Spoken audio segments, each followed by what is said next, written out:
Kapatid, tayo po ay sasama ng ating kapatid sa pagpupulis para sa ating Panginoon. Hallelujah. At handa na po bang pumalakpak? Handa na po bang pumalakpak? Handa na ba sumigaw? Handa na ba sumigaw? Ayan, mahina. Sumigaw! Sumigaw! Hallelujah. Praise God. At sa mga sandali po ito, tayo po ay magpupuli para sa ating Panginoon. Amen. Hallelujah.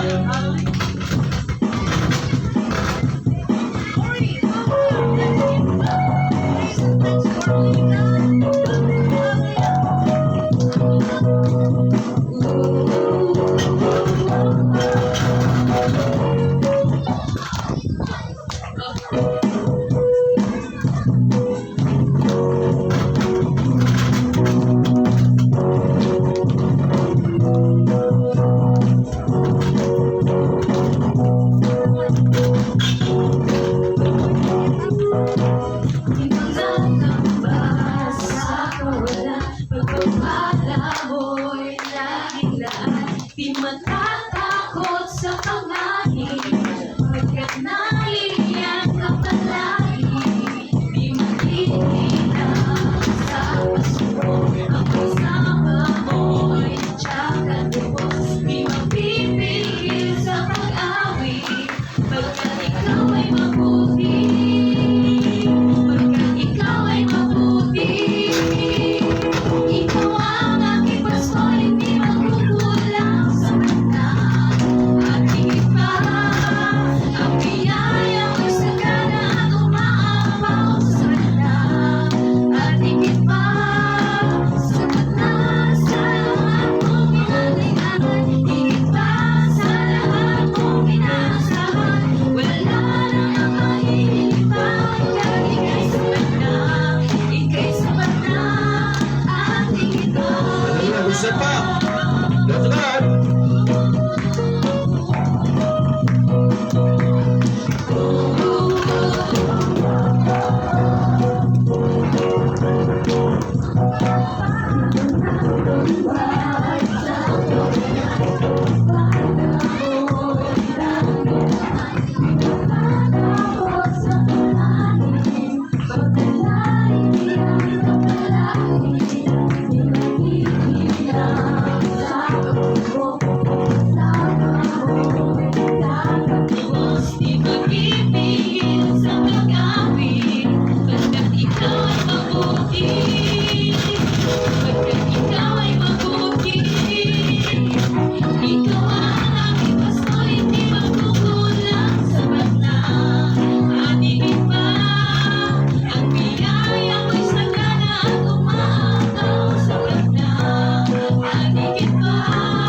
Praise God.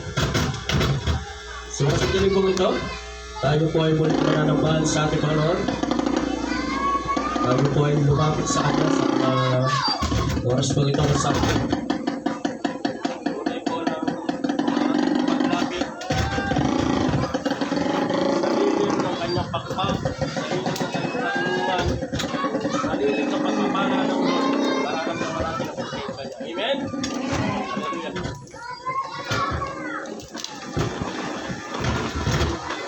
Pwede po, samahan tayo ng Lord sa pananambahan sa katangalan. Ito po, Panginoon, ang baptis sa amin ng Lord. Mapapayat kayo ng Panginoon. Kailan, Panginoon, pagpapagitan upang kami, Panginoon, yung dapat masumpa at mapapagpapag sa iyo.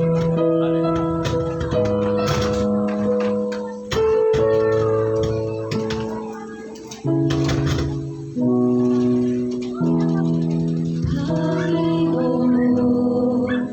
Ang nais ko, kagandahan mo ay pagmasdan, ang pag-ibig mo sa aking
Panginoon, maraming salamat.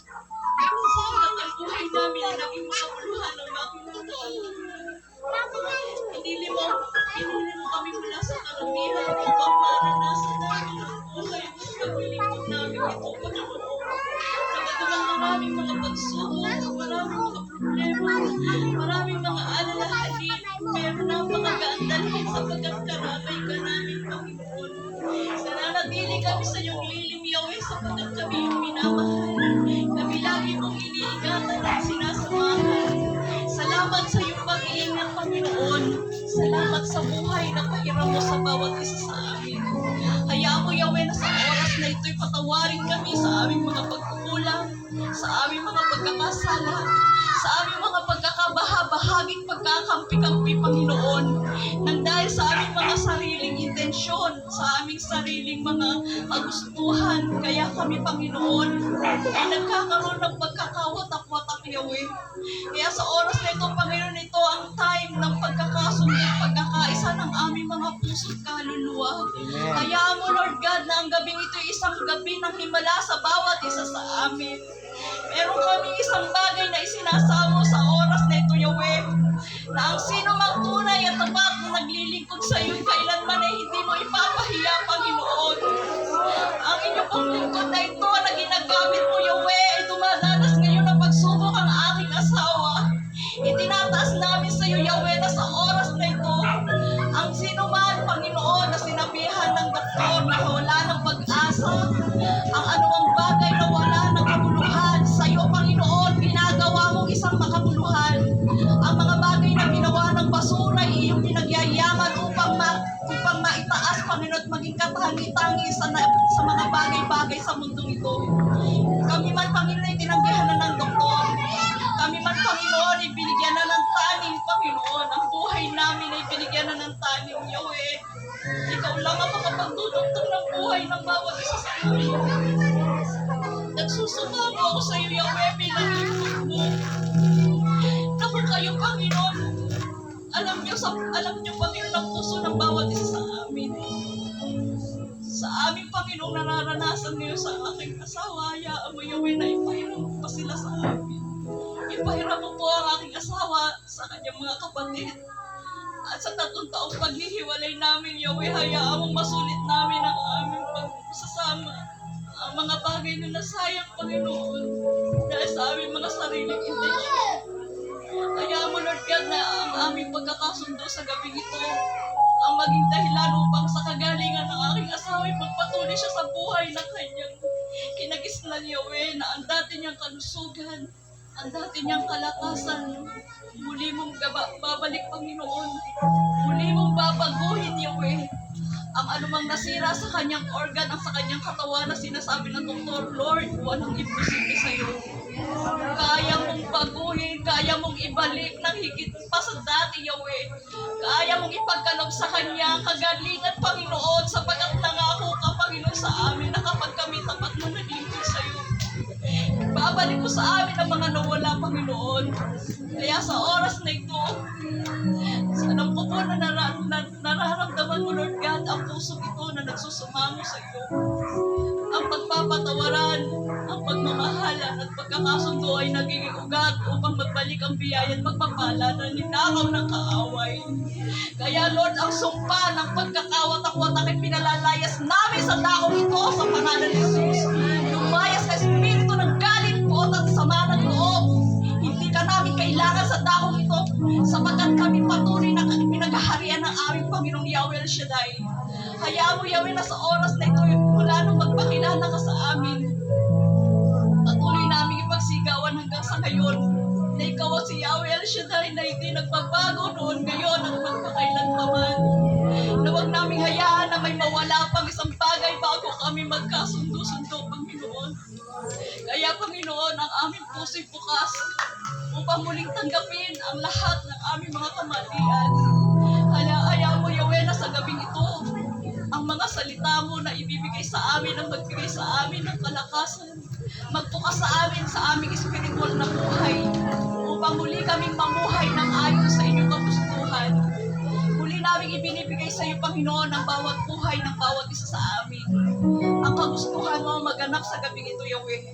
At kung ano man ang nais mo, layunin mo, plano mo sa bawat isa sa amin, ito yung aming pinasasalamatan sa inyo. Sapagkat tunay na kayo lamang, Yahweh, ang makapangyarihang Diyos. Ang Diyos na patuloy na sumusubaybay, gumagabay hanggang sa amin sa kabilang buhay. Patuloy ka namin aawitan, Yahweh. Patuloy ka namin sasambahin. Ikaw lamang, Yahweh, ang makapangyarihang Diyos. Walang hanggan ang iyong biyaya. Pupurihin ka namin, Yahweh. Pupurihin ka namin sa lahat ng bagay. Hallelujah. Katapatan mo, Diyos, tunay at dakila. Bless your name, God. Pag-ibig mo lugas, Pag-ibig mo'y wagas at walang kapatas sa aming puso, sa aming puso, aming buhay. sa aming buhay. Papurit pasaway iaalay, bukas noon ngayon magpakailanman, luwalhagin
salamat sa matagis pangalan ni Jesus. Amen and amen.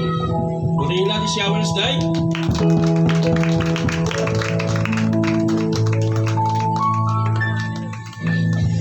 Amen. Palapat. Ano ba? Yan, mga hindi na po tayo mag-patin na ngayon po ay nanayahon po sa ulangan ang nais magbamali. Praise the Lord.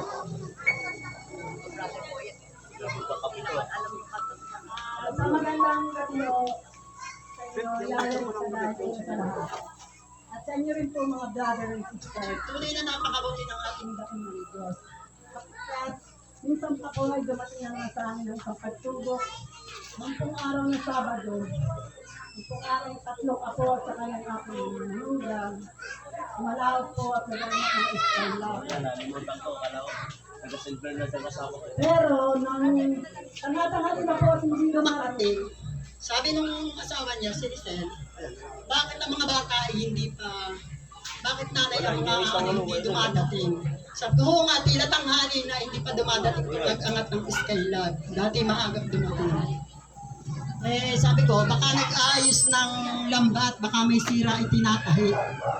Hindi, medyo na libangan na naman namin. Tapos nagtanong na naman, bakit nanay, tanghali na yata ay wala. Eh, maya-maya ako ng konti. Dumating po, sunod-sunod. Ay lahat pinangakabungis-ngis, nakatawa. Ay kung tingnan ko po, ang mga bata, pati yung ama, si Jack, sawa ni Lisel, ay talaga pong mga hubad.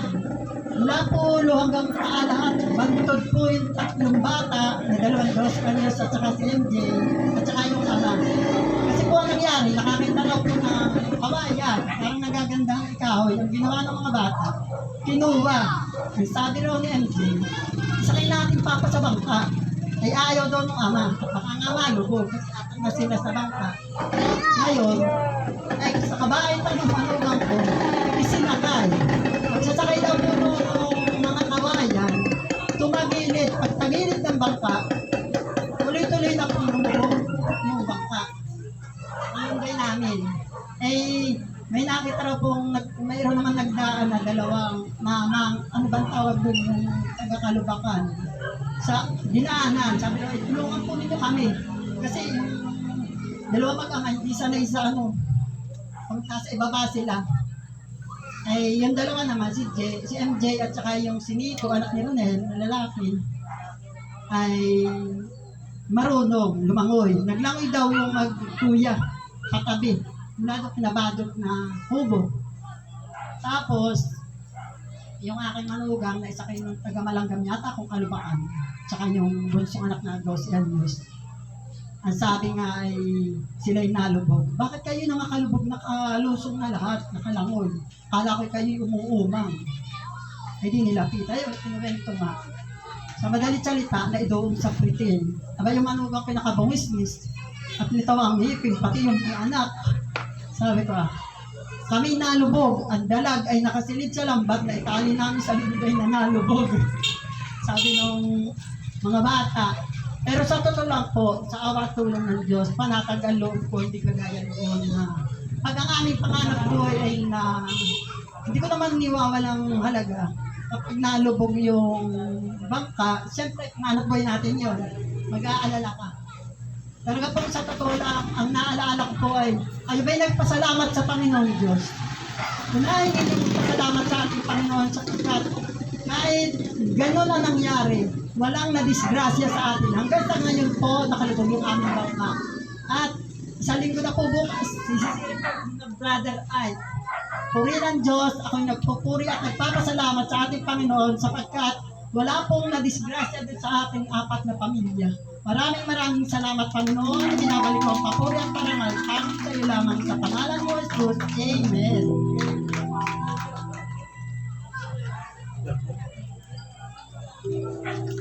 Wala nang nagtawag-tawag. Purihin po natin, Panginoon. Balik po, welcome po sa mga kabarangay at saka mga yung pong yung pong dating di umatin, dahil narito po, welcome po. Ito po ay mga taga-Nabotas, welcome po, mga taga-Bumbong po. Narito po. So, napakasarap pong hanap-hanapin natin ang salita ng Diyos. Amen. Sapagkat kapag po tayo ay hindi nakapakinig ng Word of God sa isang linggo, malungkot po tayo, di po ba? Kaya po, napakasarap pong hanap-hanapin natin ang salita ng Diyos. Amen po ba? So, salamat po. Binigyan ako ng lakas. Neighborhood brother ko yan. Sishare ko po talaga. Yun ang nagaganap po sa aking pagsubok. Amen po ba? So, ako po ay sumalak po kami ng aking sister wife. Hindi, pagsalok po namin sa dalawang bakla, isa po kami huli. Amen po ba? Praise the Lord. Sabi ka, puri lang Panginoon. Doon po sa mga naman, doon po aambon-ambon. Parang hindi ko po iniisip. Ako po ay ano nangyari sa mama sa lakaw, nadulas po ako. Takbo, manabusa ako doon sa liling. Masakit po ng aking takira. Puri lang Panginoon kayo po. Pero kayo pa man, sabi nga, hindi dahil sa pagpapala ko, hindi dahil sa ibalas. Gayon pa man, ako po ay nagkakalap, maski ang huli ko ay, sabi nga, panggasolina, ako po ay natutuwa. Meron po ibang bagay na ibinibigay sila sa akin. Para po yung pangangailangan namin pang araw-araw po ay natutunan. Ewan po ba? Isa pa po naman, ako po ay nagkamit, sabi na aking sister wife, wag na ako magkamit, nag-iisa po ako. Hinubad ko po yung isa ng Skylab. Talagang sa Lord, bigyan mo ako lakas. Hinubad ko po yun. Dala-dala ko po ilan, pabahay, medya luna. So talagang hinubad ko po yun. Nang may kamit ko po yung pabahay, meron pong nag-aaral sa akin, madaray. Hindi matatapos yan. Parang may, ano po yung nag-aaral sa akin. Sabi ko, in Jesus' name. Sabi ko, Lord, bigyan mo ako ng lakas, makakaya ko ito. Kaya po, hinubad ko yun, hanggang na yung makukulang. Natapos po yun ng dahil kay Yahweh. Kasi ako, pag ako nag-umayon, hihiyaw ko. Praise the Lord, pag mga kayo numunutan. Kaya po ba? Napakasarap talaga ang presya natin, Panginoon, dahil lagi natin kasama. Tinatanong ako, brother, wala kang kasama. Meron. Marami, libo-libo ang anghel. Po ba? Kaya po, isa naman po, di po yung lambatay na nililinis ko yun. Nilinis ko. Tapos, nagpupo ako sa waiting shed. Pero, hindi po, sabi nga, ang aksidente po ay hindi natin sukat akalain. Meron pong sa pagitan po nung waiting shed, may salak po ng sandal, tsaka meron pong kawain nakahalang doon sa aligi. Ay, nagsisirigan po kami ng mga siguro mga 7, share, nakasandal po ako. Siguro po yung upuan nun, mataas-taas na po, siguro mga 1 kalahati yun. Alam po niyo mga kapatid, yung po pagkakasandal ko po, bigla po akong bumaligtad. Talagang, pagkakabaliktad ko po, pagbagsak ko po ay nakasunta ako sa waterlily. Sabi ko, purihin ang Panginoon. Salamat po sa ating Panginoon at maraming bato-bato. Talaga po yung pagkakasandal po, bumigla po ba niya na. Pagbagsak ko po ay nakilakas.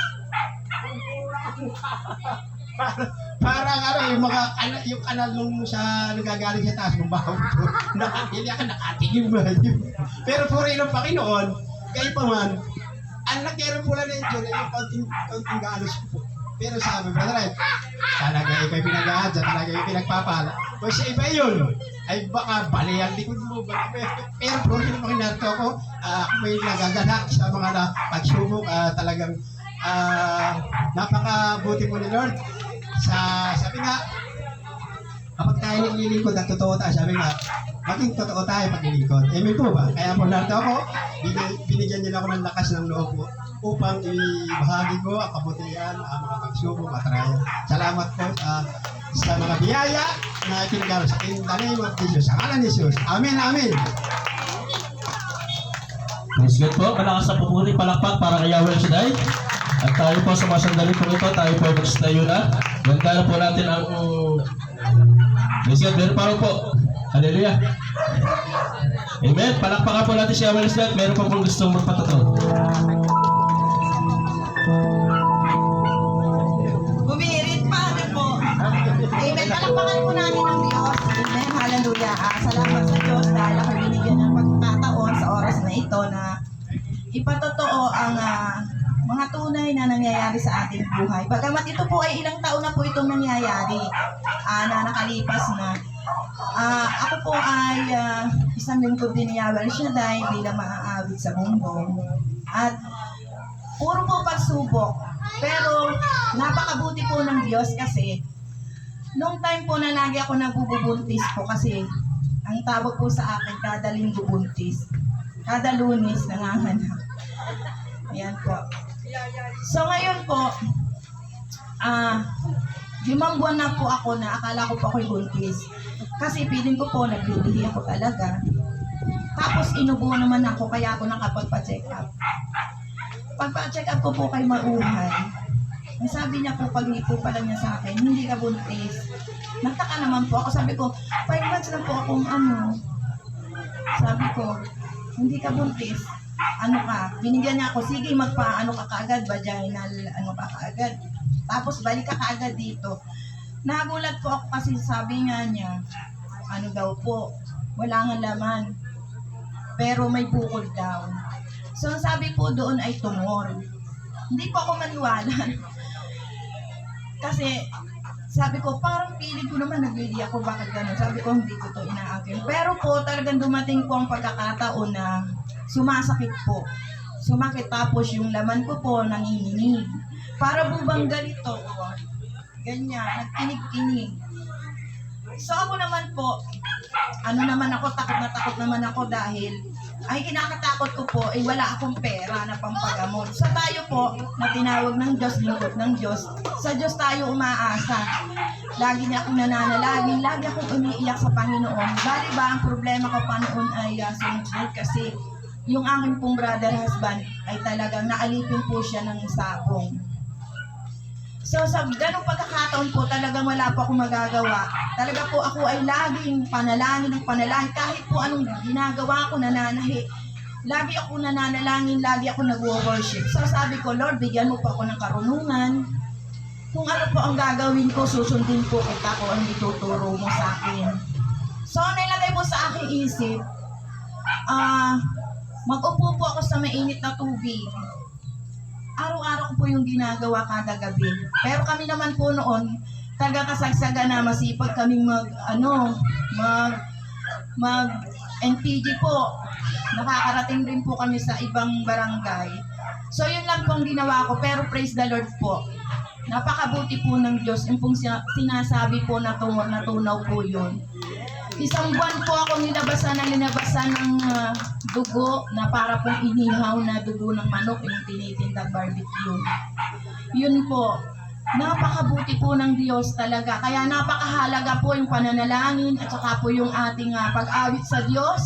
Talaga po naniniwala po ako na doble-doble po yung panalangin, ang pag-awit natin, pagsamba sa Diyos. Napakarami ko pa pong ipatotoo pero liit na po ng oras natin. Kaya binabalik ko po kay Lord ang lahat ng papuri. Yung pong tumor na iyon ay binaliwala po yun. Pinawalang bisa po iyon sa pananalangin at pananampalataya natin sa Diyos. Ito po ako malusog na malusog. So God be the glory.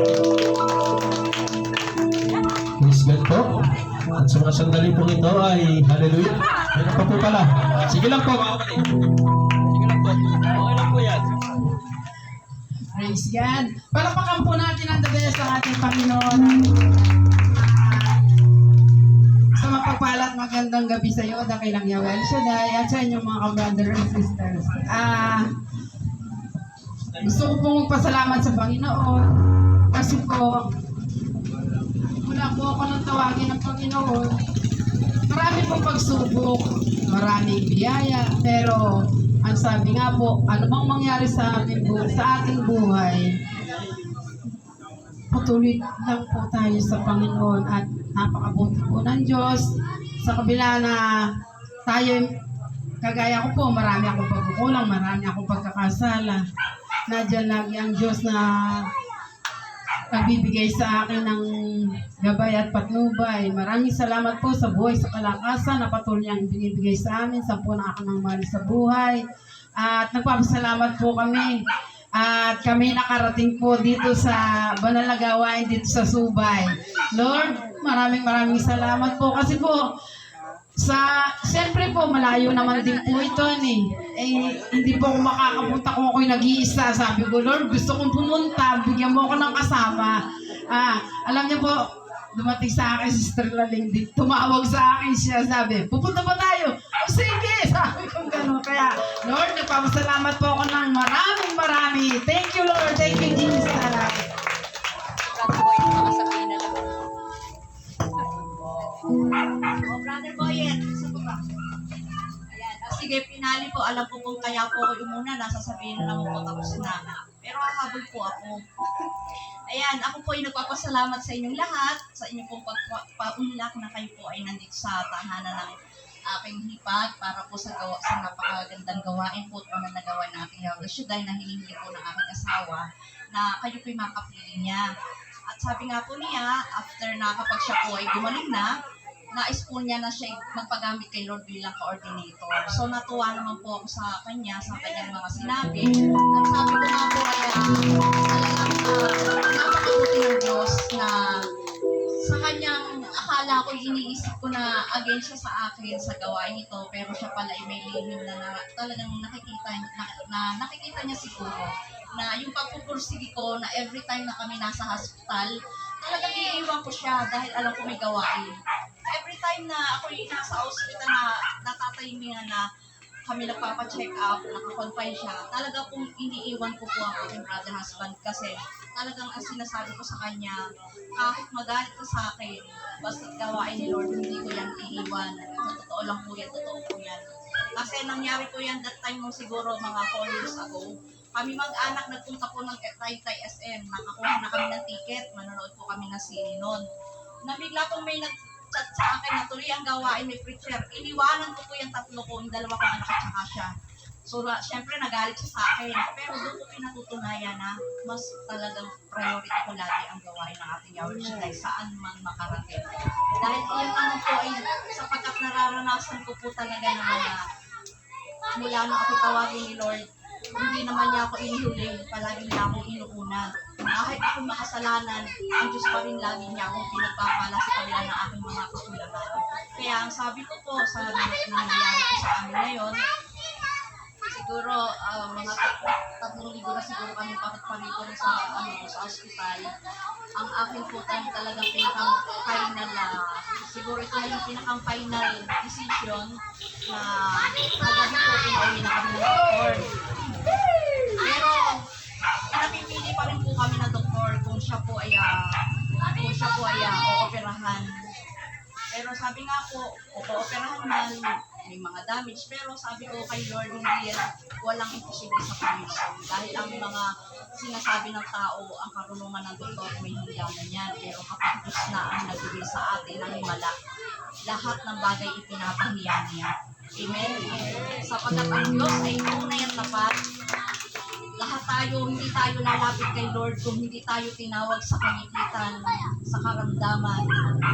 Ang Diyos ay tinawag tayo dahil kapag tayo nasa atin ang lahat, wala tayong problema, mahirap tayong akayin.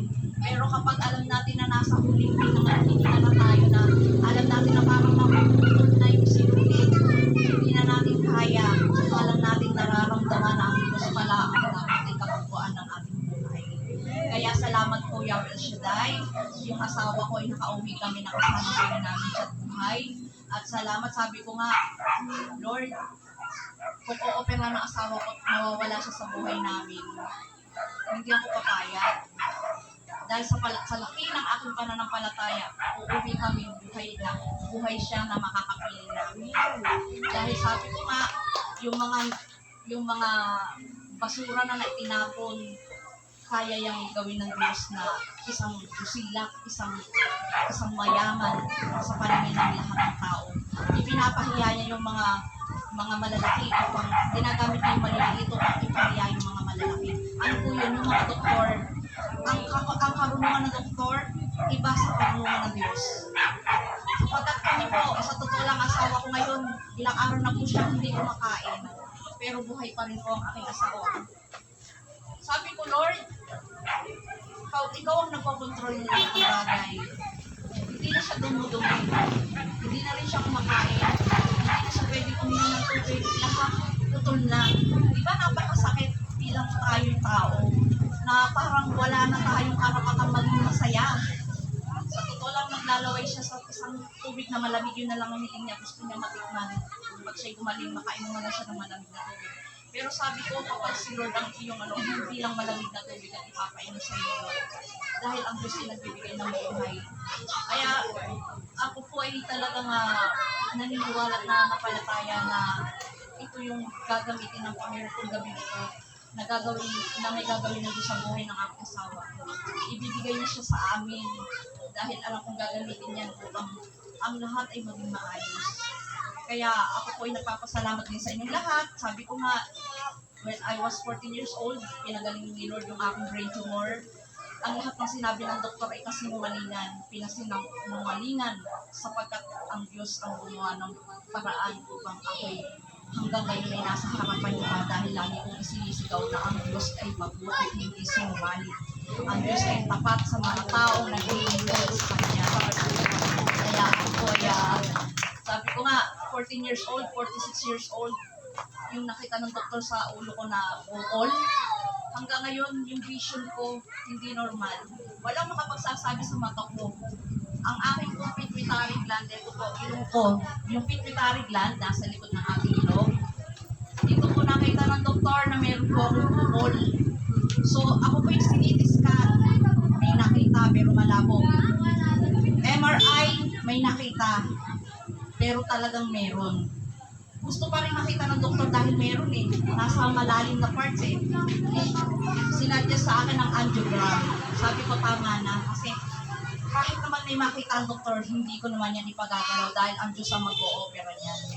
Sa totoo lang mga kapatid, yung mga kasabayan ko, marami silang pera.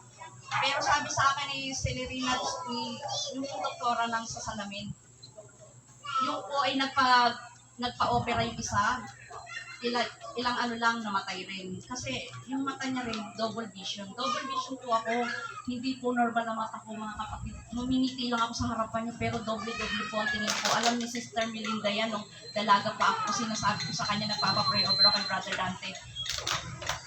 Ang mata ko talaga, double vision. Pero ewan ko kung bakit pag ako tinititigan, akala nila, hiningitian ko sila kasi dinadaan ko na lang sa ngiti. Mahirap. Parang sabi ko nga, nung bago pa lang sa mata ko, dahil may nakita nga may nakita nga ang doktor na bukol kaya nga nagkakaroon yung vision ko parang naging cross siya, kasi nga yung bukol nakaipit dito sa likod ng ilong ko. So isipin niyo mga kapatid, 14 years old, tulig na ang tingin ko tulig. 46 years old na ako, tulig pa rin ako. Sabi ko, Lord, hindi ko lang pinapaya sa mga tao na ang mata ko'y talagang maging tulig, pero ang tingin ko talaga doble-doble. Walang maniniwala kahit na asawa ko, hindi naniniwala Sabi ko, hindi naman ako magsisinungaling. Pero alam kong ang Diyos ay makapangyarihan. Kahit ganito yung paningin ko, hindi ako nagtatanong sa Diyos na bakit Lord ganito ang mata ko. Hindi naman ako, patuloy naman ako naglilingkod sa iyo. Kundi ang lagi ko sinasabi sa Diyos, salamat sa pahiram mong paningin sa akin. Kasi sa kabila ng ganito yung paningin ko, normal akong kumikilos. At walang makapagsasabing gano'n yung paningin ko. Kaya yan po yung sinasabi ko na nakapagpapalaki ng pananampalataya ang isang patotoo na tunay na nangyayari sa buhay natin. Kaya sana po, kung patotoo ito, ang ating po talagang kung talagang tayo malalim na sa Panginoon, talagang hindi ko mo tayo naglilingkod, hindi na tayo dadanas ng pagsubok. Pagkos tayo malapit, lalo tayong bumibigat ang pagsubok. Bakit? Nililiglig ng Diyos ang bawat isa sa atin hanggang saan tayo talaga para sa Kanya. So, Lord, salamat sa iyo. Ang aming buhay, ang buhay ng asawa ko yung pinagkakatiwala ko sa iyo. Sabi ko, kung ibibigay niyo siya sa amin, ngayon pa lang pagalingin mo na siya. Pero, kayo pa rin ang masusunod. At least, alam namin, alam na ng pamilya, alam lang ng mga anak namin. Kumbaga, masarap sa isang tao ang lumisan sa mundo ito, natanggap mo na ang iyong pagisan. Pero Pero syempre, masakit pa rin dahil ayaw mong iwan yung mahal mo sa buhay. Pero sabi ko nga, yung nalubog na bangkado sa kalinawan, hindi nila gusto lahat yun eh.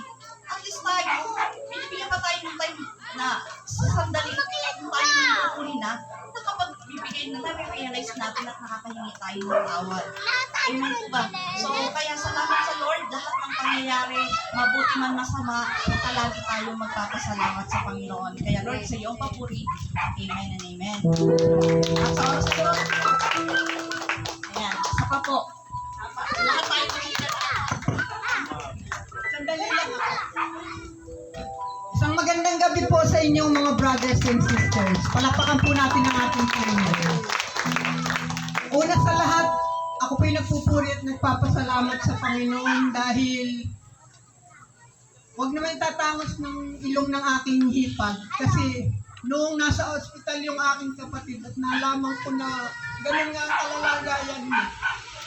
Ako'y nananalangin, sabi ko, Panginoon, alam niyo po na ang kapatid ko po ay mayroong may ganitong karamdaman at siya hiwalay sa kanyang asawa. Hindi ko naman siya pwedeng hiwalay, hindi ko naman siya pwedeng alagaan. Dahil itong kapatid ko na hinihingi ko rin sa Panginoon ng dugtungan ng buhay, ay ako rin ang nag-aalaga. Ay hiwalay silang mag-asawa. Ako nagpupuri, nagpapasalamat sa Panginoon at kapatira ko sa El Shaddai, naging asawa ng kapatid ko. At pinupuri ko ang Panginoon dahil siya ang binigay na hipag ko na pinagtiyagaan ng aking kapatid na hanggang sa makauwi sila dito talagang ang pasasalamat ko'y ganun-ganun na lang dahil ang tiwala niya kay Yahweh El Shaddai ay ganun-ganun na lang. Napakabuti ng Panginoon dahil inaangkin ko na ang kapatid ko'y malalampasan niya yung kanyang pagsubok na ito sa kanyang kalusugan. At ako'y nananalig na pagagalingin pa niya ang aking kapatid sa pangalan ni Jesus. Dahil pag ako'y nananalangin na ako'y nakataas ang kamay, sabi ko, Panginoon, bata pa po ang kapatid ko at marami pa siyang magagawa. Kaya maghimala ka po, Panginoon, sapagkat ikaw ang himala. Ikaw ang Diyos ng himala. Kaya ngayong gabi, nakakit ko na magaling na ang aking kapatid. Hallelujah! Hallelujah! Hallelujah! Thank you, Jesus. Thank you, Yahweh El Shaddai.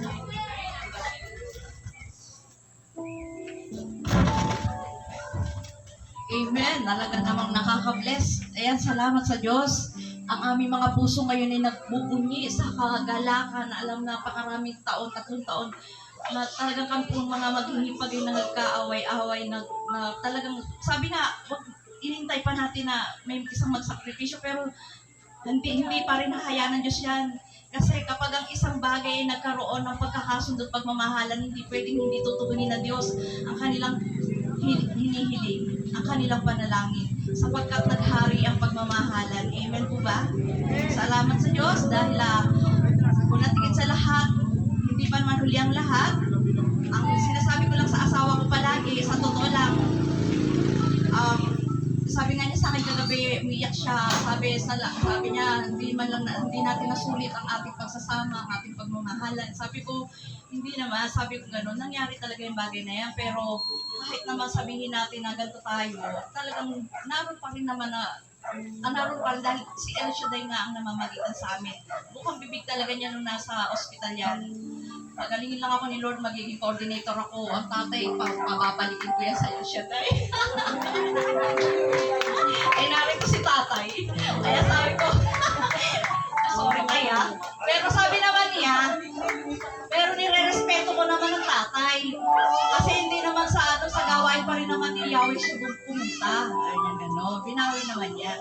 Tsaka sabi niya, kausap niya yung hipag kung nasa Australia. Sabi niya, ate, pag uwi mo, mag-aambel tayo ha. Basta kung madadat mo akong buhay dito, tayo mag-aambel.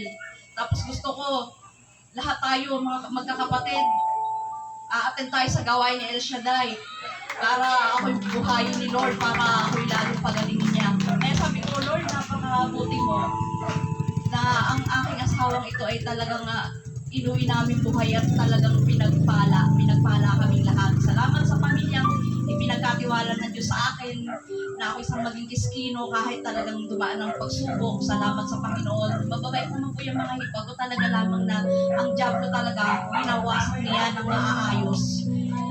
Kaya tayo po, hindi naman tao ang kaaway natin eh. Ang diablo na hindi natin nakikita. Pero talagang kapag tayo nakakain lagi sa puno sa Panginoon, hindi papayag ang Panginoon na tayo patuloy na nakawin ng kaaway upang tayo magkawatak-watak. Kaya patuloy ako nagpapasalamat ang kaming lahat na magkakapatid at kayo po ay nandito sa amin ngayon. Sa iyo po ang patuloy, Panginoon. Amen. At sa oras na ito, tayo po magsitayo na. Bigyan daan po natin ng ito ang pinakamagandang event na ibinigay ng Diyos sa atin, ang ating pinakahihintay-hintay. Ang kanyang salita na patuloy na nagbibigay ng pag-asa at kagalingan sa ating buhay. Amen? Ayan, sa oras na ito, ulitas po natin ang ating mga kamay at sama-sama nating awitin ang kanyang banal na pangalan.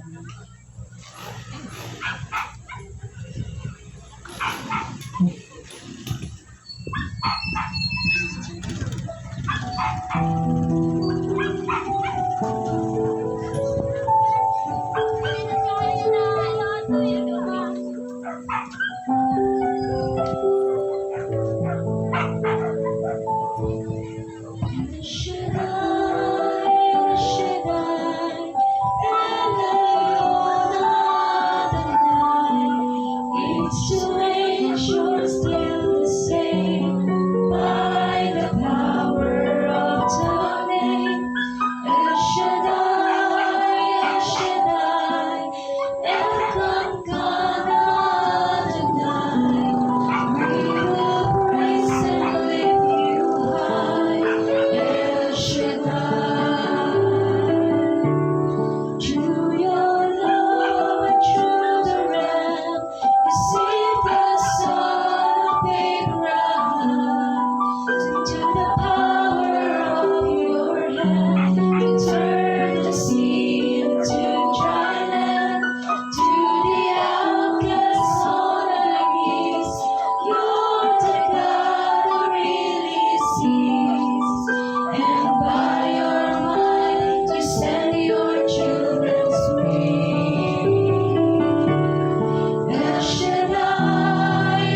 Espiritu Santo.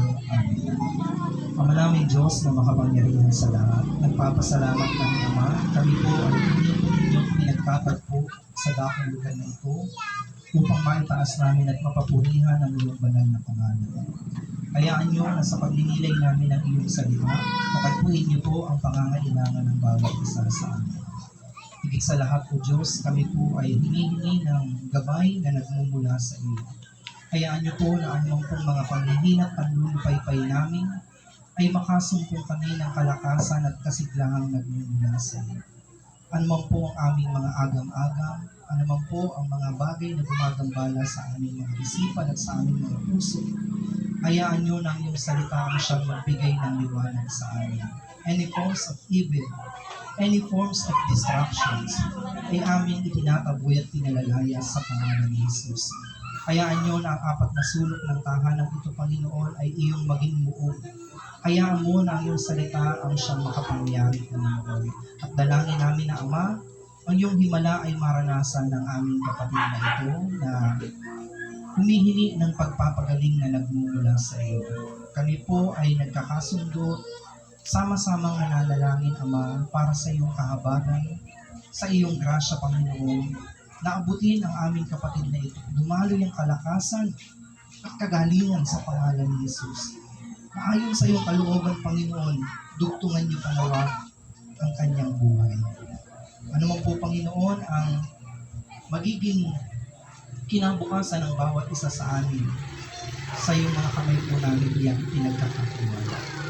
Sa iyong lahat ng kapurihan at pasasalamat sa pangalan ni Jesus, sa ngalan ng Ama, ng Anak, at ng Espiritu Santo. Amen. Palakpakan natin si Yahweh El Shaddai. Praise the Lord. Kung kayo po ay may dalang Biblia, mga kapatid, kayo po ay aking inaaniyahan na ito po ay buksan sa aklat ni Jeremias, kabanatang 17, talatang 9 hanggang 10. Let's take our reading to the book of Jeremiah, chapter 17, verse 9 to 10. The human heart is the most deceitful of all things, and desperately wicked. Who really knows how bad it is? But I, the Lord, search all hearts and examine secret motives. I give all people their due rewards, according to what their actions deserve. Sino ang makakaunawa sa puso ng tao? Ito'y mandarayat walang katulad. Wala nang lunas ang kanyang kabulukan. Akong si Yahweh ang sumisiyasat at sumasaliksik sa puso ng mga tao. Ginagantimpalaan ko ang bawat isa ayon sa kanyang pamumuhay at ginagantimpalaan ayon sa kanyang mga ginawa. Mga minamahal kong magulang at kapatid, ito po ang salita ng Diyos. Palakpakan po natin ang pagkakabasa ng kanyang salita. Glory to God, glory to Christ Jesus. Pwede na po kayo magsiupo, mga kapatid. Pakibati muna ang inyong mga kapatid. Anong inyo muna? Healthy ba ang puso mo? Taas na po ang kamay dito ng mga may maintenance na. Ayan, at least umaamin, mga kapatid. Alam niyo mo, kung nanonood pa kayo ng TV, kasi sa panahon na yun, hindi na masyado nanonood ng TV ang mga tao, panay cellphone na eh. Pero kung nanonood po kayo ng TV, may mga commercial ads, mga kapatid. Ang pinopromote nila palagi, yung mga products na maganda po para sa puso. Kunyari, may mga tuna na sinasabi nila, yung kanilang product ay merong omega-3. That it is good for the heart, mga kapatid. Merong mga slimming tea, mga inumin na pampatanggal ng mga bara-bara sa puso. So bakit po kaya mabenta yan sa mga Pilipino, mga kapatid? Kasi as of now, hanggang ngayon ang ikinakamatay pa rin ng karamihan sa ating mga kababayan ay atake sa puso. Sakit sa puso, mga kapatid ko kay Kristo. And then pangalawa, yung diabetes, yung mga komplikasyon po ng diabetes. Kaya marami pong mga tao ang concern about sa kanilang health, mga kapatid. Talagang gagawin ang lahat para madugtungan at humaba-haba ang buhay. Pero alam niyo po, mga kapatid ko kay Kristo, bukod po sa pisikal na puso ng tao, meron pa tayong isang dapat binabantayan na kung hindi po tayo mag-iingat ay parang lason na kumakalat po sa ating pagkatao. Dito po sa salita ng Diyos na ating binasa, ang sabi po doon ng propeta, sabi po ng ipinapasabi ng Diyos sa propeta, ang puso ng tao ay mandaraya. Walang lunas ang kanyang kabulukan. Tanging ang Diyos lamang ang nakakasaliksik ng kanyang nilalaman o yung kanyang motives, mga kapatid. At sa gabing ito, pag-aralan po natin ang iba't iba pong mga common problems of the heart na dapat nating binabantayan. Ang mensahe po natin sa gabing ito may pamagat po na precautions of an unhealthy heart. Mga bagay na dapat bantayan sa isang hindi malusog na puso. Sa Bible po, lalo na po sa King James Version, mga kapatid, ang salita pong heart ay binabanggit po ng 963 times. Pero alam niyo ho, pag sinabi po ng Bible na puso, hindi lang po siya nagre-refer sa literal heart na nagpapump ng dugo. Kasi ho, ang trabaho ng puso ng tao ay taga-bomba ng dugo para yung iba't ibang organs ng katawan ng tao na susuplayan po ng dugo. Kasi doon sa dugo, nandun po yung oxygen, mga kapatid. Kaya kapag mahina po ang bomba ng dugo, naapektuhan po yung ibang mga organs, yung liver, yung abdo, etc., mga kapatid. Pero alam niyo ho, sa Bible, pag sinabi pong puso, hindi lang siya nagre-refer, mga kapatid, sa physical heart. When used metaphorically, heart refers to the inner mind, emotions, will, and sinful nature of a person. Ibig sabihin, kapag ginamit po ng Bible ang salitang heart, mga kapatid, ang tinutukoy niya yung core being o yung buong pagkatao ng isang tao na tinutukoy, mga kapatid. Amen? Kaya nga nung pumili ang Diyos ng papalit kay Haring Saul, ang tinitignan ng propeta yung panlabas na anyo, yung panganay na anak ni Jesse na makisig ang katawan, matipuno, malaking tao. Pero ang sabi sa kanya ng Diyos, huwag kang tumingin sa panlabas na anyo sapagkat ako ay tumitingin sa puso ng tao. Amen? Yan nyo ho. Yung last na laban ni Manny Pacquiao, talo siya kay Ugas. Bakit? Kasi nagkaroon ng eye injury ang original niya kasing kalaban, si Spence dapat. Kaso, 10 days before the laban, nag-pull out si Spence. Ang ipinalit ay si Ugas. Ang pinaghandaan po ni Manny Pacquiao ay southpaw, samantalang orthodox naman po si Ugas. Pagdating po sa laban, alam na natin yung nangyari, natalo po ang ating pambansang kamao. Ngayon, pag binasa niyo yung mga comment, ang nakalagay doon, grabe yung kanyang puso na manalo. Kasi itong mga nakalaban niya, mas bata sa kanya nasa prime. Si Pacquiao, lipas na yung kanyang prime. Pero hindi pa rin siya napataog, mga kapatid.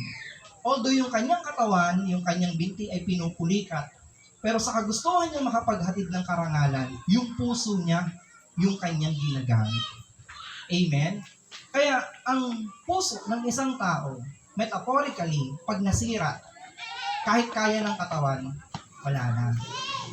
Amen? Ngayon, vice versa, ganun din. Kahit gaano mo kagusto, pero kung yung katawan mo naman ay ayaw na, mahirap din, mga kapatid. Talagang himala ng Diyos ang kailangan. Amen? Now, sa Bible po, may mga binabanggit po na common problems of the heart na hanggat maaari, paagapan at malunasan upang hindi lumala. First of all, the unbelieving heart, o ang isang pusong walang pananampalataya. Sabi ng Hebrew 3:12, "See to it, brothers and sisters, that none of you has a sinful, unbelieving heart that turns away from the living God." Ingatan niyong huwag maging masama ang sino man sa inyo't mawala ng pananampalataya hanggang sa kanyang talikuran ang Diyos. Bakit dangerous magkaroon ng unbelieving heart? Kasi ang ibinubunga nito, tumatalikod ka sa Diyos. Amen? Ikaw ba kapag wala ka ng bilib sa tao, sumasama ka pa? Di ba hindi na? Kung sumama ka man, plastic na lang eh. Amen? Kung sumama ka man, kasi may handaan na lang eh. Pero pinakain ka na, pumintas ka pa, di masarap yung minuto. Diba, mga kapatid? Alam niyo ho, ganyan po ang nangyari kay Judas. Sa loob ng 3 taon na siya po ay tinuruan, sinamahan, pinakain ng Panginoon, bandang huli po ay ipinagkanulo niya ang kanyang kaibigan, si Lord, mga kapatid. Bakit? Kasi para kay Judas, mas mahalaga at mas matimbang na yung pera kaysa sa pinagsamahan nila ni Jesus. Nagkaroon siya ng unbelieving heart. Simula po nung may isang babaeng nagbuhos ng pabango sa paa ng Panginoon. Grabe yung panghihinayang ni Judas. Sabi niya, naku, sayang. Sana binenta na lang. Kasi kung binenta, nakakupit sana ako. Kasi secretary treasurer siya eh. At kumukupit siya, mga kapatid. Sabi ni Lord, puro kayo mga mahihirap. Di nauubos siyang mga mahihirap. Samantalang itong babae ito, buhay pa ako, inaalaya na ako ng pabango para sa aking bangkay. So, napaisip si Judas, ganon. Ito pa naman yung inaasahan naming tagapagligtas, bandang huli, mamamatay ka din lang pala. Kaya, ipinagkanulo niya ang Panginoon sa 30 pirasong pila para mapakinabangan niya.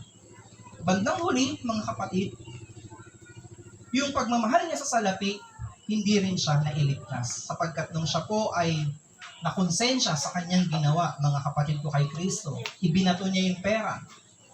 Pero wala na, ang Panginoon ay naipako niya, mga kapatid. So bandang huli, hindi rin siya nailigtas ng pagmamahal niya sa salapi. Amen?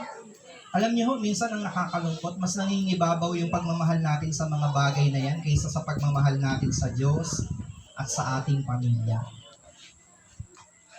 Lagi niyong iisipin, kung yung bagay ba na ito, ipagpapalit ko, ano yung magiging ko? Kung ito lang din naman na mawawasak yung aking pamilya, di na lang.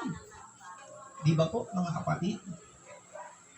Kung itong bagay na ito ang magiging kapalit para kami ay magkagalit-galit, wag na lang, ang laki ng bayad. Nagkapera na ako, nagkabahay na ako, pero nagkagalit-galit naman kami. Alam niyo ho ba nung araw, ang mga bahay ng Pilipino walang bakod. Walang bakod, mga kapatid. Malaya ang mga magkakapit-bahay, abutan ng mga ulam. Pero paglipas ng panahon, nagkanya-kanya na tayo. Pataasan na ng bakod. Kaya, namasaker ka na sa loob. Wala pang kaalam-alam yung kapit-bahay, ang taas ng bakod mo eh. Ayaw mong pinapakialaman. Wala tuloy nakakaalam, mga kapatid. Kaya sabi ng Panginoon sa Matthew 6:21, sapagkat kung saan naroon ang inyong kayamanan, naroon din naman ang inyong puso. Kung ano ang priority mo sa iyong buhay, yun palagi ang iyong ginagawa. Yun yung inuuna mo palagi. Amen? Andiyan pa ba kayo, mga kapatid? Kaya, pag dumating po, halimbawa, hindi mo naman talaga priority ang gawain. Pagdating ng mga problema, mabilis gumagapang sa puso mo yung pag-aalinlangan. Kasi, purong sulong ka eh. Aaten, hindi aaten, konting ulan, lusaw ka na. Di ba, mga kapatid? Pero subukan mong pilayan ng mga namimigay ng relief. Kahit umuulan pa yan. Di ba, mga kapatid? Pero pag sa mga gawain para sa Diyos, wala. Amen? Kaya, tingnan niyo ho, dahil tayo po ay merong unbelieving heart, mabilis tayong tumatalikod sa Diyos. Konting pagsubok, konting problema, mabilis tayong bumibigay. Amen? Samantalang kung meron kang Word of God na napapakinggan, kahit ano ang sabihin sa iyo ng tao, hindi ka basta-basta maliliglig. Bakit? Ang pundasyon mo ay salita ng Diyos. Amen? Magaya yan, nagpa-check up ka. Ganito yung sinabi, blah blah blah. Parang masiraan ka na ng loob. No? Alam nyo kasi minsan ng doktor, hindi ko naman nilalahat. Minsan nanguhula din eh. Kanyari, magpapa-check up ka. Nakikinig ba kayo? Nakikinig po ba kayo, mga kapatid? Ayan. Kanyari, nagpa-check up ka. Sabihin sa'yo, inumin mo to, after 1 week, bumalik ka. Bakit ka pinapabalik? Kasi tetestingin niya kung tumalab yung reseta niya eh. Kaya kapag hindi tumalab, re-reseta ulit siya ng bago hanggang gumaling ka. Kita mo? You can doubt the doctor. You can doubt his medicine. But never doubt God. Bakit? Kasi ang Diyos ang nakakaalam kung hanggang saan ang iyong buhay. Like King Hezekiah. Sabi ng propeta kay King Hezekiah, pinapasabi ng Diyos, mamamatay ka na. Asikasuhin mo na yung maiiwan mo, yung mga anak mo, pamanahan mo na para di sila magkagulo. Alam niyo ho, si King Hezekiah, pagtalikod ng propeta, humagulgol sa Diyos. Diyos ko po, bakit naman? Naging mabuti naman akong tao, naging maayos ang aking pamumuno, pinaglingkuran kita, hindi ako sumamba sa mga Diyos-Diyosan.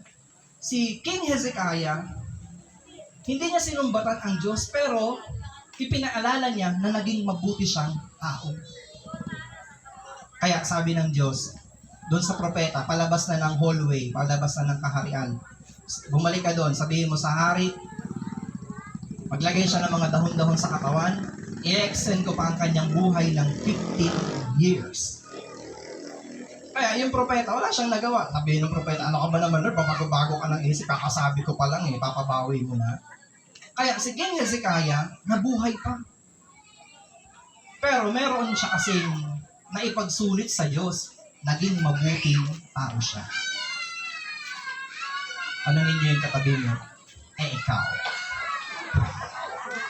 Gusto mong ma-extend ng buhay mo, anong gagawin mo? Di ba ho? Marami sa atin ganun naghihingi tayo ng mga bagay na ng kagalingan. Pero yung naging lifestyle natin, hindi naman umayon sa ating hinihingi na panalangin. Dami nagpapapray over sa akin, gumaling yung high blood. Panay naman ang kain ng baboy. Brother, i-pray over mo nga ako kasi ang taas ng dugo ko. Lagi namang galit. Di ba? Tapos hihingi ng kagalingan. Di ba? May diabetes, panay naman ang inom ng soft drinks. Ano ba yun? Yung lifestyle mo tsaka yung panalangin, hindi nagtutugma. Kasi if you are believing to that prayer, mga kapatid, sasamahan mo rin ng gawa. And then magmamanifest po ang kapangyarihan ng Diyos. Amen po, mga kapatid. So, another problem of the heart is the brokenness of the heart. Sabi po ng Psalm 69 verse 20, puso ko'y durog na dahil sa kutya. Kaya naman ako'y wala nang nagawa. Ang inaasahan kong awa ay nawala, ni walang umaliw sa buhay kong aba. Yan po ay sulat po o awit po ni David, mga kapatid. Yung mga taong pinagkatiwalaan niya, bandang huli siya ay kinot niya at pinagkawalan. Amen? Ngayon, yan po ay nagpapakita po ng daranasin din ng ating Panginoon na yung mga taong tinuruan niya, pinakain niya, yun din yung mga taong sisigaw na ipako siya sa krus. At ang masakla pa dito, mga kapatid, ultimong mga alagad niya ay tinalikuran din siya. Si Judas, hinudas siya. Si Pedro, ganun din. Tatlong ulit niyang dininay si Lord. Sabi ng babaeng nakakilala sa kanya kasi nagparekit siya ng apoy, nakikipainit siya. Hindi niya alam yung panlalamig niya, hindi physical, kundi spiritual, mga kapatid. Sabi sa kanya ng babae, di ba, kasama ka ni Jesus? Dinay pa siya ng dinay. Di ko nga friends sa Facebook niya. Sabi ni Pedro. Pero alam niyo, kahit anong deny po ni Pedro, di niya ma-deny. Bakit? Kasi pareho sila ng accent ng pagsasalita ni Jesus. Pareho silang galing sa Galilee. May kilala niyo kasi ang tao kung taga saan sa punto ng kanyang pagsasalita. Amen? Wala niyo, taga saan province ako. Kasi iba yung tono ko sa tono ninyo. Hula. Taga saan ako? Taga? Testing lang. Bulacan? Hindi. Testing. Bicol, tama. Kasi yung punto ng aking pagsasalita, mga kapatid, matitigas yung aking mga words. Diba? Iba naman sa tono ninyo. Eh, yung anak ko pong panganay, dahil ang nanay ay taga-Pipindan, Tonong Pipindan. Opo. Ngayon, hindi naman ako ganang magsalita. Ang galing! Kasi yung lola niya ang nag-aalaga sa kanya, nakukuha niya yung tono ng yan sa Pipindan, mga kapatid. Now, ang Lord po, nakaranas din siyang mabroken. Mawasak yung puso, mga kapatid. Bakit? Kasi yung mga taong minahal niya, pinagkatiwalaan niya, ang ibinalik ay kataksilan, mga kapatid. Di ba? Ang pagmamahal kasi, mga kapatid ko kay Kristo, ang pagmamahal po, hindi kasi siya normally one way. Dapat kasi two-way. Halimbawa, nagmahal ka sa isang tao, nag-invest ka ng oras, ng pag-ibig, ng lakas. Tapos hindi na ibalik. Para kang namumuhunan kasi, nag-invest ka, tapos walang tubong bumalik. Ganun ang pag-ibig, mga kapatid. Kahit sa mga anak mo, hindi mo man aminin, pero pagtanda mo, nag-expect ka rin na pag mahina ka, nakakalingain ka eh. Di ba po, mga kapatid? Ganon din naman sa mga taong iyong tinulungan kahit papaano. Pero may mga tao talaga na hindi kayang magbalik o kung magbalik man, hindi nila kayang tumbasan yung effort na ibinigay mo. Amen? So, pwede ka naman magmahal ng one way. Ano yung pagmamahal na one way? Kunyari, nag-date kayo. Kumain kayo. Ang ulam niya, pork chop. Sa'yo, ketchup. Ayun, mga kapatid. Tapos ikaw, panaybigay ka ng regalo. Siya naman, tanggap lang ng tanggap, puro kagastos, pero siya hindi gumagastos. Yun yung one way, mga kapatid. So, ganun din po ang naganap sa pag-ibig ng Panginoon sa atin. Buhay niya ang kanyang ibinigay, at ang naging kapalit noon, yung ating kasalanan ay na-charge sa kanya. Kaya, yung kabanalan ni Jesus ay nalipat sa atin sapagkat yung ating mga kadustaan, yung ating mga kasalanan, yun po ang nalipat sa ating Panginoon. Amen? Kaya yung katabi mo, kahit ganyan ang itsura niya, banal yan. Dahil kay Jesus. Amen po, mga kapatid. So, another problem of the heart is the bitterness of the heart. Sabi po ng James 3:14, "But if you harbor bitter envy and selfish ambitions in your hearts, do not boast about it. Ngunit kung ang naghahari sa inyong puso ay inggit at makasariling hangarin, huwag niyo yang ipagmalaki." Alam niyo po yung kwento ng isang oso na inaakyat niya yung puno ng ubas. Hindi niya maabot. Sabi daw po ng oso, kapakla naman yan eh. Kaya doon nang galing yung salitang sour grape. Dahil di mo maabot, pinintasan mo na lang. Alam niyo ho, pag mahilig po tayong mamintas ng ating kapwa, may problema ang puso mo. Amen? Yung di ka naman inaano, pero kung makalait ka, grabe. Sabi mo, yan ba yung boyfriend ni, para namang kuhol, ano ba yan? Kung titignan mo rin naman yung asawa niya, para namang nyog. Di ba? Yung, ano ba yan? Ang yaman-yaman nga, pero hiwalay naman. Di ba? Kasi kapag nakikita mo umaangat-angat ang isang tao, pag may problema ang iyong puso, hindi ka masaya sa kanyang pag-angat. Pinipintasan mo kasi umaasa ka na sa iyong pamimintas kahit papaano, mapapababa mo siya. Pero ang totoo po, mga kapatid, every time na namimintas tayo at naninira ng ating kapwa, yung sarili mo ang iyong pinapababa. Amen? Kaya, alam niyo ho, nung kami po ay nakatira sa Floodway, hanggang ngayon naman nasa Floodway pa rin doon. May kapitbahay kami doon na nakapagpatayo ng malaking bahay. Kada bumabagyo kasi, lagi akong kinakabahan sa bungong namin, parang liliparin lagi ng hangin. Pag kumahampas ng malakas yung hangin, sabi ko, Lord, patibayin niyo naman yung bahay namin. Sakto naman po yung katabi naming bahay. Nagpagawa ng bahay, ginawang apartment hanggang 3rd floor. Tapos yung katabi naming bakanting lote, may nakabili, pinalagyan din ng mataas na bahay. Kaya alam niyo, pag bumabagyo, hindi na kami tinatamaan ng hangin eh. Tumibay talaga yung bahay namin, mga kapatid.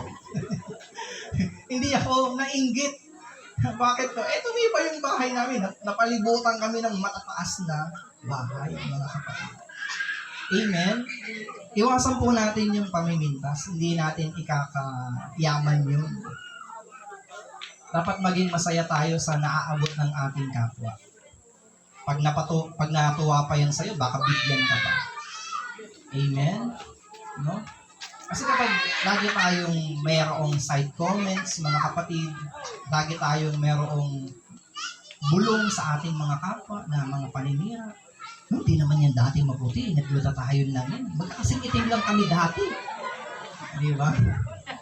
Pag nakita mo yung mga picture namin noong araw, pantay-pantay lang naman kami. Ngayon, kala mo kung sino na. Ganong mga comments, mga kapatid. So, iwasan po natin yung ganyan. Amen? So, another problems of the heart is the stubbornness of the heart. Psalm 78 verse 8, and that they should not be like their fathers, a stubborn and rebellious generation. Sa kanilang mga ninuno, hindi na dapat pumaris na matitigas ang damdamin sa Diyos ay mapaghimagsik. So, alam niyo, marami sa atin mapagmalaki sa harapan ng Diyos kung di pa tayo ibagsak. Amen. Ako po, nagkaroon po ako ng tampo sa gawain. Year 2018. Alam ko meron din dito mga nagtampo sa ministry. So, umalis po ako sa gawain. Sabi ko, isang hayo na nga lang. Ang hinihingi ko, di niyo pa ako pinagbigyan. Isipin nyo, kasi dapat ang outreach namin 4 Monday, Wednesday, Thursday, Friday. Isa lang ako ng isa. Sabi ko, okay na yun. Basta nakakapag-preach ako. As minsan pa po, humayo ako. Isa na nga lang yung hayo ko. Cancel pa. So parang nasira yung loob ko, mga kapatid. Umalis po ako sa gawain. Nagmalaki po ako. Sa inyo na nga yung mga hayo na yan. Inyo na yan. Marami naman kaming mga negosyo. Pero hindi naman po sa pagmamayabang. Marami talaga kaming mga business. May paupahan kami ng washing machine. May paarkilahan kami ng, meron kaming mga school supplies. Meron kaming mga baby items, mga pinapa-order. Meron akong rolling store, mga kapatid. Kaya sa umaga, deliver po ako ng washing machine. Pagdating ng alas 9, lako ako ng tinda ko, yung mga galing sa Divisoria, yung lahat ng klase, 20 na lang, wala ng 30, wala ng 40, wala ng 20 na lang. Tinda ako ng ganyan. Pagdating ng alas 12, kakain lang ako saglit, pahinga. Deliver naman po ako ng mga baby items. Ayun nga po, si brother, umorder yan sa akin ng crib ng pang baby. Nung nanganak siya. Nanganak siya nung nanganak yung asawa niya. Yung asawa niya pala. Amen? Ganun po yung aking business. Kaya sabi ko sa sarili ko, kahayo pa ba ako? May mas malaki kita ko sa kanila. Niyabang ko na po, mga kapatid. Pero alam niyo po, hindi po nagtagal. Na-miss ko rin yung gawain Kasi, for how many years nagpipreach ako? 18 years old pa lang ako, nagpipreach na ako. 36 na ako ngayon. Ako ay nagpipreach. Biglang inalis sa akin, parang yun yung buhay ko Kaya alam niyo, kapag ikaw ay isang mangangaral, pag di ka makapaghayag ng salita ng Diyos, parang sasabog yung dibdib mo Kaya alam niyo po ang ginawa ko, nagtayo ako ng sarili kong gawain sa bahay namin. May mga uma-attend din naman po. Kaso lang di ako masaya. Alam niyo kung bakit? Kasi hindi ko masabi sa kanila na wala na ako sa gawain. Kasi kaya lang naman sila nakikinig sa akin. Akala nila preacher pa ako. Hindi, parang ko silang niloloko. Hindi ako makatulog, mga kapatid. Pag nakikita ko yung mga post ng mga choir, ng mga manggagawa, naiinggit ako sa mga kasama ko na umahayo. Sabi ko, dapat kasi may hayo din ako. Alis-alis ako. Kaya para di na ako malungkot, pinagbablock ko sila lahat. Block. Unfriend. Kapatid. May galit kasi yung puso ko Tapos, pag makakatulog naman ako, magigising din ako kasi napapanaginipan ko yung gawain sa amin. Napapanaginipan ko yung mga kasama ko. Nakikita ko yung mga mukha nila nababatrip nga ako sa kanila Hanggang nagkasakit po ako. kakahanap buhay, sobrang sipag kong magtinda, maglako, mag-deliver. Nagkasakit po ako. May yung pinagmamalaki itong paupahan namin ng washing machine na sa isang araw, kayang maka 5,000. Sabado, 50 pieces, 5,000. Pagdating ng linggo, 50 pieces ulit, 5,000 ulit kasi 100 kada upay. Sa dalawang araw, 10,000. Alam niyo, yung tatay ko kasi madaldal, kwento ng kwento. Yung nakwentuhan niya, may puhunan, ginaya tuloy siya. Bumili ng mga brand new. Yung sa amin, galing lang sa junk shop, ni-repair. Yung mga suki tuloy namin, naglipatan doon. Tapos, yung online business namin mag-asawa, minsan dinideliver ko na. Kung kailan dinideliver ko na, saka biglang kinakancel. Mga kapatid, buti na lang si Brother Ray, di niya kinancel yung order niya. Sabi ko, ano ba naman yan? Talo pa ako sa gasolina, yung pagod ko pa, nabasa pa ako ng ulan. Nagkasakit ako mga kapatid. Nabaon pa ako sa utang. Akala ko yayaman ako sa paghahanap buhay. Hindi naman masamang magnegosyo. Kaso ako kasi, alam kong may calling ako tinalikuran ko. Umabot po ng 100,000 ang utang ko mga kapatid. Sabi ko, dati nung naglilingkod ako sa Diyos, magkano lang naman binibigay sa amin? 300, 400, 500. Nakakaraos kami. Ngayon, libo-libo kinikita ko. Dumadaan lang sa kamay ko. Pinambabayad ko lang din Kaya sobrang problema ko. Parang gusto ko nang mamatay. Pag nagmumotor po ako sa Sigsag, sa Antipolo, pinapaharurot ko talaga yan Ewan ko, ba't di ako nalalaglag? Mga kapatid. Kaya alam niyo nung nagkasakit na po yung aking anak, asawa ko nagkasakit, hindi naman COVID. Sabi ko, alam ko na talaga to. Hindi na to coincidence. Kasi sunod-sunod na Alam niyo pag sunod-sunod yung pagsubok problema, mag-isip na kayo Hindi naman kasi normal na puro na lang pagsubok at problema. Alam nga namang nilikha ka ng Diyos para itong taong ito, bibigyan ko siya ng sakit, bibigyan ko siya ng puro kamalasan sa buhay. Hindi naman gano'n ng Diyos. Kaya tayo nalalapit sa ganun kasi yun yung way na pinili natin. Kaya alam niyo, nung nagkasakit yung aking anak, sabi ko, sa katigasan ng puso ko, pagmamalaki ko, pati yung anak ko nadadamay. Di ko na hinintay na may mangyari pang masama sa akin. Nakita ko na bumagsak na yung mga negosyo namin, nagkakasakit kami, bumalik po agad ako sa gawain. After 3 years ng aking pag-alis, bumalik po ako sa gawain. Alam niyo di na ako nag-e-expect na papansinin nila ako. Di na ako nag-e-expect na makakabalik pa ako sa preaching force. Pero biyaya po ng Diyos, nung ako po ay nagpakita doon, binati uli ako ng aking mga kasama. Binaba ko na rin yung pride ko. Wala rin namang mangyayari sa pride. Pinatawad ko na yung mga taong nakasakit ng aking kalooban. Amen? Pinatawad ko na mga kapatid. Pinatawad ko na, patay na. Ano pang gagawin ko doon? Amen? At alam niyo awa po ng Diyos.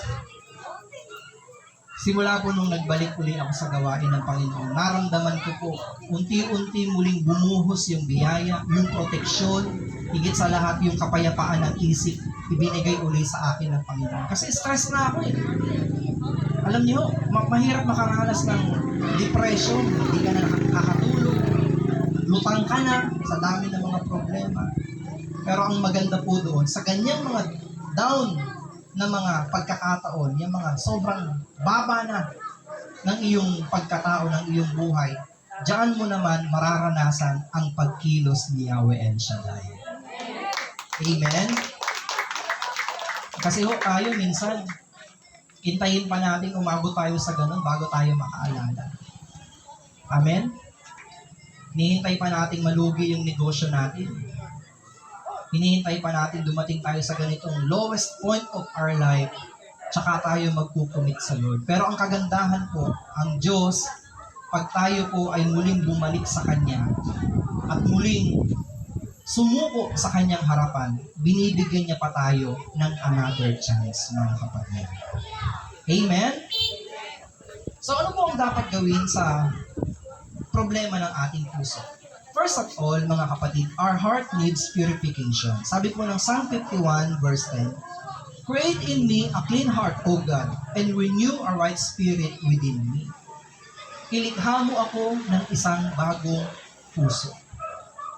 Alam niyo ho yung kantang, Create in me a clean heart, O God, and renew a right spirit within me. Cast me not away from thy presence, O Lord, and take not the Holy Spirit from me. Create unto me the joy of my salvation, and renew a right spirit within me. Bibigyan ko kayo ng background kung bakit yan inawit ni David. Di ba nagkasala siya? Nangalunya siya kay Bathsheba. Nung nangalunya siya, para mapagtakpan ng kanyang kasalanan, ipinapatay niya yung asawa, si Urias. Ayun na, dumating na yung propeta. Nagkwento, alam mo, mahal na hari, merong isang mayamang lalaki. Madami siyang alagang hayop.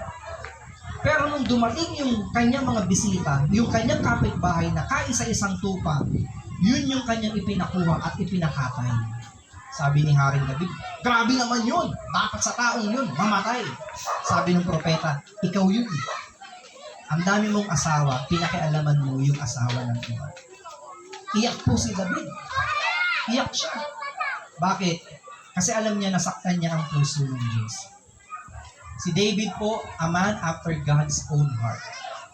Pero kita niyo, nung siya ay bumagsak, sabi niya, yung ibalik sa kanya yung joy of salvation. Kasi ang hirap nun ligtas ka pero hindi ka masaya.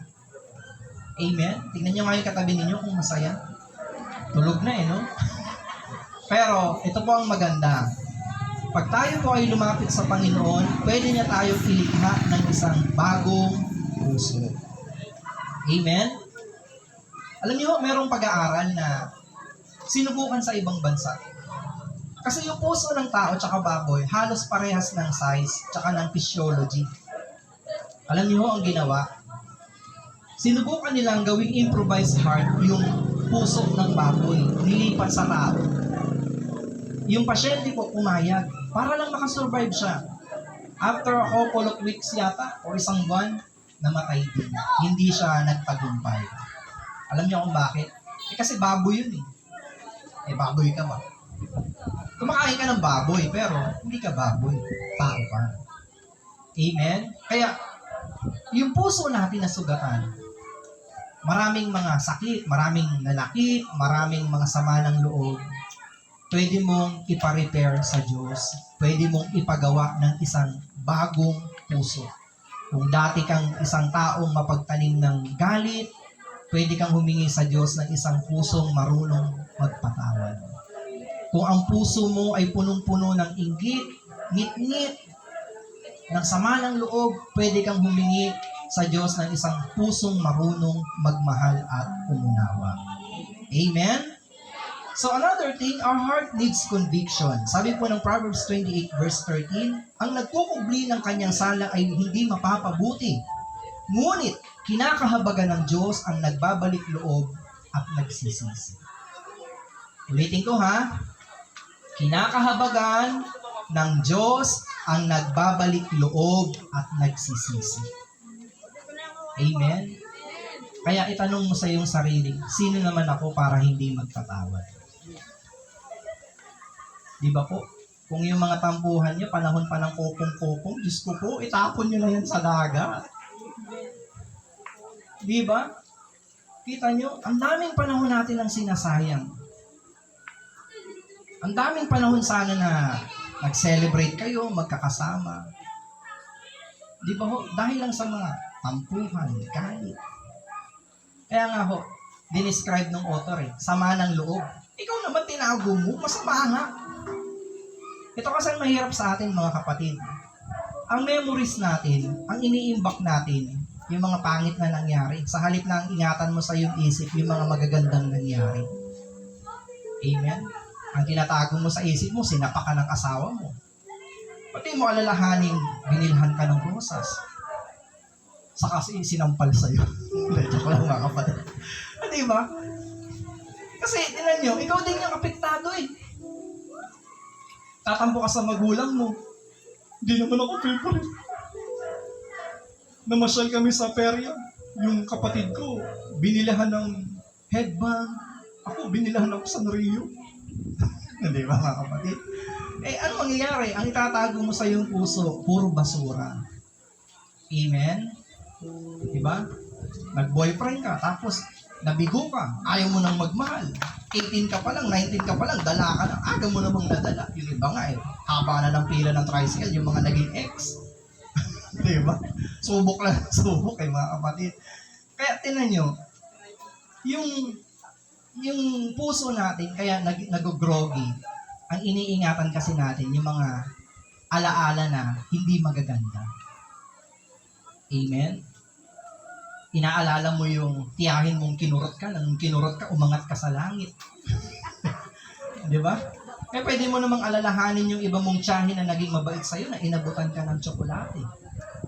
Amen? Tingnan nyo ho, di ba ang bahay natin, araw-araw tayo naglilinis? Kasi kapag di ka naglinis, dadagain, lalangawin, mabaho. Araw-araw tinatapon ng basura. Pero yung nag-iimbak ka sa puso mo ng mga galit, sama ng loob, tampo, basura din yan mga kapatid, na later on kumakalat sa iyong pagkatao. Amen? That's why our heart needs conviction. Kailangan po ng paglilinis na nagmumula sa ating Diyos. At panghuli, our heart needs foundation. Sabi po ng Psalm 31 verse 24, "Be of good courage, and He shall strengthen your heart." Magpakatatag kayo't lakasan ang inyong loob, kayong kay Yahweh ay nagtitiwala ng Diyos. Sabihin nyo nga po kay brother, kapatid, lakasan mo ang iyong loob. Hindi ka pababayaan ni Yahweh El Shaddai. Amen? Alam nyo ho, ang mga atleta, mga kapatid, bago yan sumabak sa Olympics, sa mga laban, meron po yung training na pinagdadaanan. Pag boksingero ka, kailangan mong dumaan ng sparring. Alam niyo ba kung bakit naging 8th Division World Champion si Manny Pacquiao? Kasi ho, noon, si Pacquiao, naging sparring siya ng 31 rounds o 36 rounds, mga kapatid. Kaya nung nakalaban niya si Marco Antonio Barrera, hindi siya kilala eh. Ang kalaban dapat ni Barrera, si Oscar Larios. Sabi niya, ayokong kalabanin to, kababayan ko eh. Ito na lang na Pilipino. Eh, hindi niya kilala. Ito na, naglaban sila mga kapatid. Si Pacquiao, parang machine. Hindi nauubusan ng lakas. Hindi bumabagal. Eh yung pala, bago pa siya nilabanan, si Pacquiao, tumatakbo na ng ilang kilometro, umi-sparring na ng 36 rounds, kaya pala hindi napapagod. Ano ang punto ko mga kapatid? Ang puso natin kailangan po ng practice, kailangan po ng multivitamins, salita ng Diyos. Kasi bakit? Pag wala ka kasing napapakinggang salita ng Diyos, pagdating ng pagsubok, tumba ka.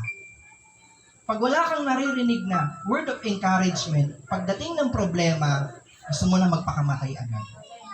Kaya nga ho, sa ganitong mga pagkakataon, wala ka talagang ibang pwedeng paghugutan ng kalakasan, kundi salita ng Diyos. Amen? Yung mga inaawit nila kanina, kung nanamnamin mo yung mensahe nung lilim, napakaganda nun mga kapatid. Mananatili sa iyong lilim. Amen? Eh kung ang mga pinapakinggan mo, yung mga may problemado ka na nga, ang sound trip mo pa, kanta ni Ray Valera. Malayo pa ang umaga, di matanaw ang pag-asa. Mamaya maghahanap ka na ng lubid. Diba? Kasi magduduyan ka. Duyan naman pala. Amen? Pero alam niyo ho, eto ho, ako naniniwala po ako, ito po ay pinag-adya ng Diyos para sa isang layunin. Amen?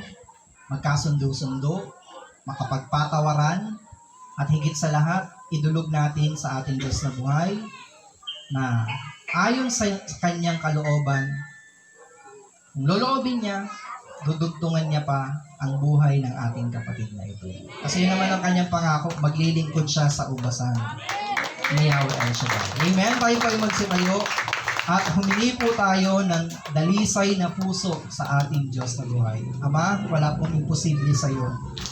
Kapag kami ay humingi ng bukal sa aming kalooban at talagang meant namin, seryoso kami, Panginoon, alam namin hindi ito mahirap gawin para sa iyo. Kaya sa gabing ito, Ama, isang pusong dalisay ang likhain mo sa amin. Yes, Lord. Oh, hallelujah, hallelujah. Oh, hallelujah. Let your holy presence fall upon us, O God. Abutin ang mga may sakit. Abutin ang mga pinanghihinaan. Oh, hallelujah. Thank you, Jesus. Thank you, Lord. Nalikhain mo, Panginoon, para sa akin. amen, pusong dalisay, Ang aking nais.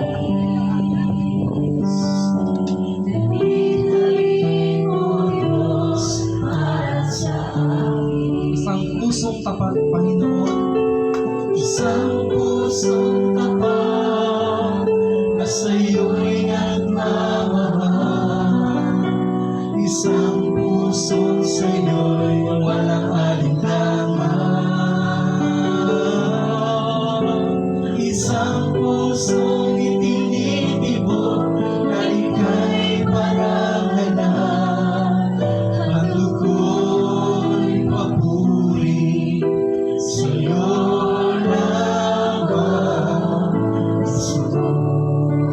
once again, touch our hearts, O God. Pusong dalisay, pusong dalisay, Ang aking nais. Nilikhain mo, Diyos, para sa akin. pusong dalisay,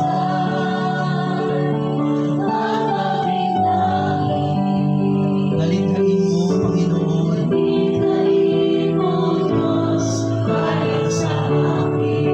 isang pusong tapat, na sa'yo'y nagmamahal. Isang puso sa'yo'y walang alinlangan. Isang pusong itinitibok na ika'y parangalan. ang handog Ko'y pagpupuri sa'yo lamang, Jesus. minsan pa, isang pusong tapat, Panginoon, Isang pusong tapat na sa'yo'y nagmamahal. Isang pusong sa'yo'y walang alinlangan. Isang pusong itinitibok na ika'y parangalan. Handog ko'y papuri sa'yo lamang, Jesus.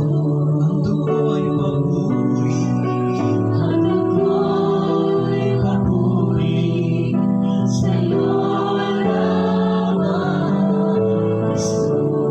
dugo'y papuri, Handog ko'y papuri sa'yo lamang, Jesus. Ama naming Diyos na makapangyarihan sa lahat.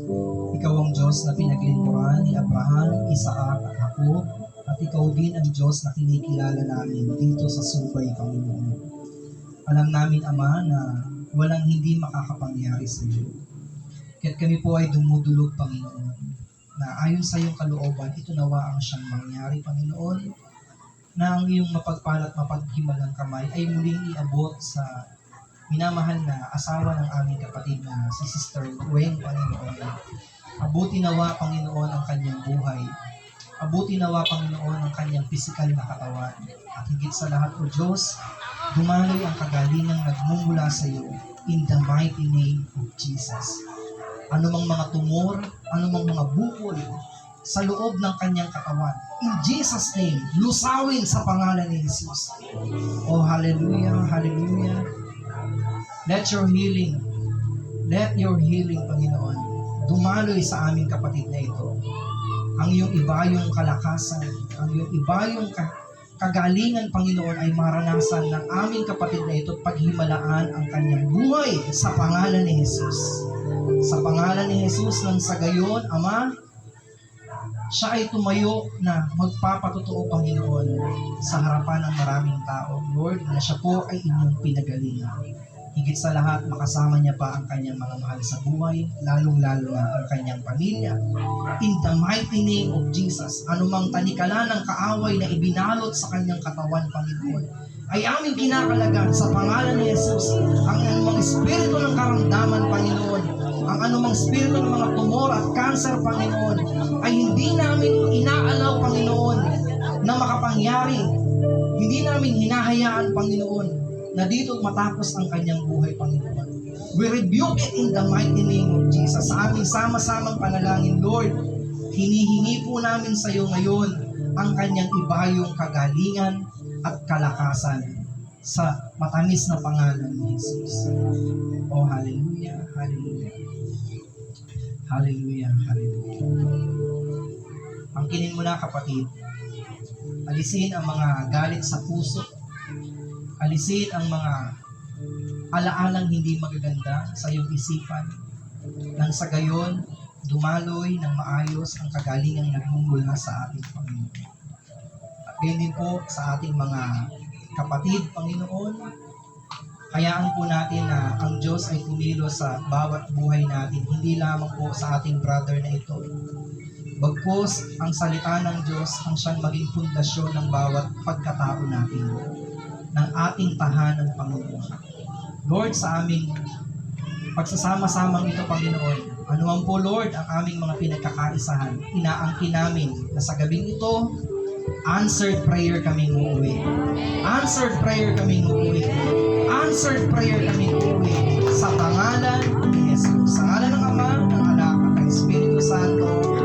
Amen. Let us all give thanks with a grateful heart.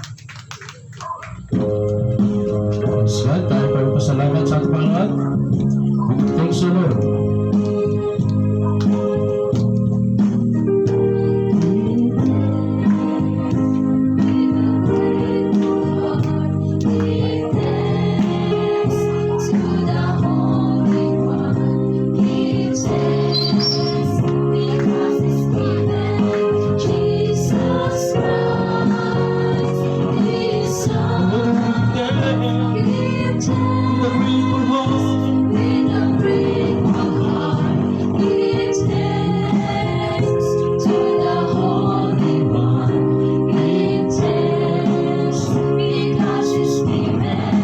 Jesus Christ is